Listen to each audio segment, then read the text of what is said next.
ഇന്ന് 5ാമത്തെ യൂണിറ്റിൻ്റെ റിവിഷൻ ടെസ്റ്റാണ് നോക്കുന്നത്. ക്രിസ്തീയ വിദ്യാഭ്യാസം എന്ന യൂണിറ്റിലെ റിവിഷൻ ടെസ്റ്റിലേക്ക് പോവാം. 1ാമത്തെ ചോദ്യം, യേശു ക്രിസ്തുവിൻ്റെ പഠിപ്പിക്കലിൽ ഉൾപ്പെട്ടിരുന്ന വിഷയങ്ങളുടെ ഉള്ളടക്കം എന്തായിരുന്നു? 4 ഓപ്ഷൻ വായിച്ചു നോക്കുക. ഇതിൽ 4ാമത്തെ ഓപ്ഷൻ ഇവയെല്ലാം ശരിയാണ് എന്ന ആൻസറാണ് ശരി. ആദ്യത്തെ 3 സ്റ്റേറ്റ്മെൻറ്റും ശരിയാണ്. 2ാമത്തെ ചോദ്യം, ആരാധന, പഠനം, സേവനം എന്നീ ആപ്തവാക്യങ്ങളുമായി പ്രവർത്തിക്കുന്ന പ്രസ്ഥാനം ഏതാണ്? ഇതിൽ ഓപ്ഷൻസിൽ MGOCSM ആണ് ആരാധന, പഠനം, സേവനം എന്നീ ആപ്തവാക്യങ്ങളുമായിട്ട് പ്രവർത്തിക്കുന്ന പ്രസ്ഥാനം. OCYM ഇതേ ആപ്തവാക്യവുമായിട്ട് പ്രവർത്തിക്കുന്ന മറ്റൊരു പ്രസ്ഥാനമാണ്. അപ്പം ശ്രദ്ധിക്കുക, MGOCSത്തിൻ്റെയും OCYMൻ്റെയും ഒരേ ആപ്തവാക്യമാണ് ആരാധന, പഠനം, സേവനം. 3ാമത്തെ ചോദ്യം, മലങ്കര സഭയിലെ സൺഡേ സ്കൂൾ പ്രസ്ഥാനവുമായി ബന്ധപ്പെട്ട് തെറ്റായ പരാമർശം ഏതാണ്? തന്നിരിക്കുന്ന 4 ഓപ്ഷനുകളിൽ മതബോധനം മലങ്കരയിൽ ആരംഭിക്കുന്നത് 1912 മുതലാണ് എന്ന പ്രസ്താവനയാണ് അതിൽ തെറ്റായിട്ടുള്ളത്. ഇനി 4ാമത്തെ ചോദ്യം, ക്രിസ്തീയ വിദ്യാഭ്യാസത്തിൻ്റെ സാങ്കത്യത്തിൽ ഉൾപ്പെടാത്തത് തിരഞ്ഞെടുക്കുക.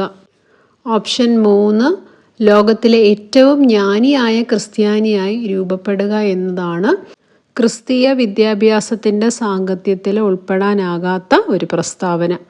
ഇനിയും അടുത്ത ചോദ്യം, 5ാമത്തെ ചോദ്യം, സെറാംപൂർ ട്രയോയിൽ ഉൾപ്പെടാത്തത് ആര്? സെറാംപൂർ ട്രയോ എന്നറിയപ്പെടുന്നത് William ward, Joshua Marshman, William കേറി, ഇവരെ 3 പേരെയുമാണ് സെറാംപൂർ ട്രയോ എന്ന് അറിയപ്പെടുന്നത്. വില്യം ബ്ലേക്കാണ് അതിൻ്റെ ആൻസർ. അദ്ദേഹമാണ് ആ സെറാംപൂർ ട്രയോയിൽ ഉൾപ്പെടാത്തത്.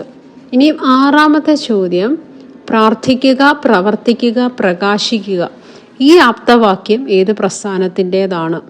മർത്തമറിയം സമാജത്തിൻ്റെ ആപ്തവാക്യമാണ് പ്രാർത്ഥിക്കുക, പ്രവർത്തിക്കുക, പ്രകാശിക്കുക എന്നത്. 7ാമത്തെ ചോദ്യം, സഭയുടെ വാനമ്പാടി എന്നറിയപ്പെടുന്ന പിതാവ് ആര്? പുത്തൻകാവിൽ ഗിവർഗീസ് മാർ പീലക്സിനോസ് തിരുമേനിയാണ് സഭയുടെ വാനമ്പാടി എന്ന് അറിയപ്പെടുന്ന പിതാവ്. ഇനി അടുത്ത ചോദ്യം, 8ാമത്തെ ചോദ്യം, ദിവ്യബോധനത്തെക്കുറിച്ച് തെറ്റായ പ്രസ്താവന ഏത്? 4 ഓപ്ഷൻ വായിച്ചു നോക്കിയാൽ 1986 ഇത് ആരംഭിച്ചത് എന്ന പ്രസ്താവനയാണ് ഇതിനകത്ത് തെറ്റായിട്ടുള്ളത്. ദിവ്യബോധനം ആരംഭിച്ചത് 1984. അതുപോലെ ഒരു കാര്യം കൂടി, ഇതിൻ്റെ 3ാമത്തെ ഓപ്ഷൻ യാക്കോബ് ഐറേനിയോസ് തിരുമേനി ഇതിൻ്റെ ദിവ്യബോധനത്തിൻ്റെ പ്രസിഡൻ്റായി സേവനം അനുഷ്ഠിക്കുന്നു എന്നുള്ളൊരു ഓപ്ഷൻ 2024 അത് ശരിയാണ്. എന്നാൽ വരും വർഷങ്ങളിൽ അത് ശരിയാണോ എന്ന് നിങ്ങൾ ചെക്ക് ചെയ്യുക. തിരുമേനിയുടെ സ്ഥാനം അതിൽ നിന്നും വേറെ തിരുമേനിമാർക്ക് കൊടുക്കുമ്പോൾ ഈ ഒരു ഓപ്ഷനും കൂടെ തെറ്റായി മാറും. അതുകൊണ്ടൊന്ന് ഓർമ്മിപ്പിച്ചു എന്ന് മാത്രം. 9ാമത്തെ ചോദ്യം, OSSAയുടെ ഡയറക്ടർ ജനറൽ ആര്? ഫാദർ ഡോക്ടർ വർഗീസ് മീനടമാണ് അതിൻ്റെ ഉത്തരം. 10ാമത്തെ ചോദ്യം, മതോപദേശസാരം എന്ന പുസ്തകം എഴുതിയതാര്? വട്ടശ്ശേരി തിരുമേനിയുടെ കൃതിയാണ് മതോപദേശസാരങ്ങൾ. അത് നിങ്ങൾ 10ാം ക്ലാസ് മുതലേ പഠിക്കുന്നതാണ്, അപ്പോൾ അത് ഓർത്തിരിക്കുക. 11ാമത്തെ ചോദ്യം, പഴയ സെമിനാരി സ്ഥാപിച്ചത് എന്ന്? അത് നിങ്ങൾക്കറിയാവുന്ന ഒരു ഉത്തരമാണ്. 1815 പഴയ സെമിനാരി സ്ഥാപിക്കുന്നത്. 12ാമത്തെ ചോദ്യം, ക്ഷമ എന്ന പ്രാർത്ഥനയിൽ ഉൾപ്പെടാത്തത് ഏത്? ആ പ്രാർത്ഥന നമ്മുടെ പുസ്തകത്തിൽ കൊടുത്തിട്ടുണ്ട്, അത് വായിച്ചു നോക്കുക. അതിൽ ഉൾപ്പെടാത്ത ഭാഗം എന്ന് പറയുന്നത് കൽപ്പിച്ചിരിക്കുന്ന യാഗങ്ങളും പെരുന്നാളുകളും ആചരിക്കണം എന്ന ഒരു കണ്ടന്റ് അതിലില്ല. ബാക്കി 3 പ്രസ്താവനകളും ആ പ്രാർത്ഥനയിൽ ഉൾപ്പെടുന്നതാണ്.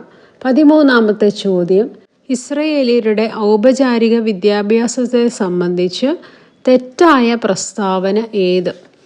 ഇതിൽ 6 മുതൽ 10 വയസ്സുകാർക്ക് ബെത്ത് ഹമിദ്രാഷിലാണ് പഠനം നടത്തുന്നത് എന്നുള്ള പ്രസ്താവന ഇതിൽ തെറ്റാണ്. 6 മുതൽ 10 വരെയുള്ള കുട്ടികൾക്ക് ബെത്ത് ഹസഫറിലാണ് പഠനം നടത്തുക. അതിന് മുകളിലുള്ള കുട്ടികൾക്കാണ് ബത്ത് ഹമിദ്രാഷിൽ പഠനം നടത്തുക. അത് ഓർത്തിരിക്കുക. അപ്പം ഓപ്ഷൻസ് 3 ആണ് അതിനകത്ത് തെറ്റായത്. അതുകൊണ്ട് അതാണ് അതിൻ്റെ ഉത്തരം. ഇനി 14ാമത്തെ ചോദ്യം, ഇംഗ്ലണ്ടിൽ സൺഡേ സ്കൂളിന് ആരംഭം കുറിച്ചത് ആരാണ്? റോബർട്ട് റേക്സ് ആണ് അതിൻ്റെ ഉത്തരം. 15ാമത്തെ ചോദ്യം, ലാസ്റ്റ് ക്വസ്റ്റ്യൻ ആണ്. താഴെ പറയുന്ന പ്രസ്ഥാനങ്ങളുടെ പ്രസിഡന്റുമാരെ കണ്ടുപിടിക്കുക. ഇതിനൊരു ഓപ്ഷൻ ഒന്നും ഞാൻ തരുന്നില്ല. അതായത് നിങ്ങൾ ഈ പേരുകൾ ഓർത്തിരിക്കുക. ഈ ഒരു ക്വസ്റ്റ്യൻ ഒരു പ്രത്യേകത കൂടിയുണ്ട്. 2024 പരീക്ഷ, ഡിസംബറിൽ നടക്കുന്ന പരീക്ഷയ്ക്ക് വേണ്ടിയിട്ടുള്ള ക്വസ്റ്റ്യൻ ആണിത്. ഈ വർഷം പറയുന്നത് അടുത്ത 2025-26 ആകുമ്പോൾ ഈ ആൻസർ ശരിയാകണമെന്നില്ല. ഓരോ വർഷവും ഇത് ചെക്ക് ചെയ്യേണ്ട ഒരു ക്വസ്റ്റ്യൻ ആണ്. അതുകൊണ്ടാണ് ഇതിനൊരു ഓപ്ഷൻ ഒന്നും കൊടുക്കാതെ ഡയറക്റ്റായിട്ട് പറഞ്ഞിരിക്കുന്നത്. നിങ്ങളൊന്ന് ചെക്ക് ചെയ്ത് നോക്കുക ഇതാരൊക്കെയാണെന്ന് നിങ്ങൾക്ക് പറയാൻ പറ്റുന്നുണ്ടോ എന്ന്. 6 പ്രസ്ഥാനങ്ങളുടെ പേരുകൾ ഇവിടെ തന്നിട്ടുണ്ട്. അതിൻ്റെ ചുമതല വഹിക്കുന്ന പ്രസിഡന്റ് തിരുമേനിമാർ ആരൊക്കെയാണെന്നാണ് നിങ്ങൾ കണ്ടെത്തേണ്ടത്. അത് ഈ വർഷത്തേത് ആയിരിക്കില്ല, അടുത്ത വർഷം. അതുകൊണ്ട് 2024 ഡിസംബർ എക്സാമിന് വേണ്ടിയിട്ട് നമ്മൾ ഇപ്പോൾ നിയമിതരായിരിക്കുന്ന തിരുമേനിമാരെ നമുക്ക് നോക്കാം. ദിവ്യബോധനത്തിൻ്റെ പ്രസിഡൻ്റായിട്ട് പ്രവർത്തിക്കുന്നത് ഡോക്ടർ യാക്കോബ് മാർ ഐറേനിയോസ് തിരുമേനിയാണ്. OSSAയുടെ പ്രസിഡൻ്റായിട്ട് ചുമതല വഹിക്കുന്നത് ഡോക്ടർ ജോസഫ് മാർ ദീവന്നാസ്യോസ് തിരുമേനിയാണ്. 3ാമതായിട്ട് OCYM, Orthodox Christian youth movement, അതിൻ്റെ ചുമതല വഹിക്കുന്ന പ്രസിഡന്റ് തിരുമേനി എന്ന് പറയുന്നത് ഡോക്ടർ ഗീവർഗീസ് മാർ യൂലിയോസ് തിരുമേനിയാണ്. MGOCSM, Mar Gregorios Orthodox Christian student movement, MGOCSത്തിൻ്റെ ചുമതല വഹിക്കുന്നത് ഡോക്ടർ എബ്രഹാം മാർ സെറാഫിം തിരുമേനിയാണ്. 5ാമത്തെ മോംസ്, മലങ്കര ഓർത്തഡോക്സ് മർത്തമറിയം സമാജം, അതിൻ്റെ പ്രസിഡൻ്റായിട്ട് പ്രവർത്തിക്കുന്നത് അലക്സിയോസ് മാർ യൗസേബിയോസ് തിരുമേനിയാണ്.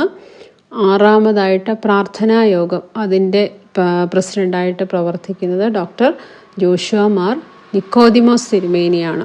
അപ്പം ഇത്രയും പ്രസ്ഥാനങ്ങളെയും അതിൻ്റെ തിരുമേനിമാരെയും ഓർത്തിരിക്കുക. 2024 ഈ ക്ലാസ്. അതുകൊണ്ട് അടുത്ത വർഷം 2025-26 ഈ വീഡിയോ കേൾക്കുന്നവർ ചെക്ക് ചെയ്തിട്ട് മാത്രം ഉത്തരം എഴുതുവാനായിട്ട് ശ്രദ്ധിക്കുക. അപ്പോൾ ഇത്രയും ചോദ്യങ്ങളാണ് ഈ ഒരു റിവിഷൻ ക്ലാസ്സിൽ ഉൾപ്പെടുത്തിയിരിക്കുന്നത്. അപ്പോൾ നമുക്ക് അടുത്ത ടെസ്റ്റുമായിട്ട് കാണാം. Thank you.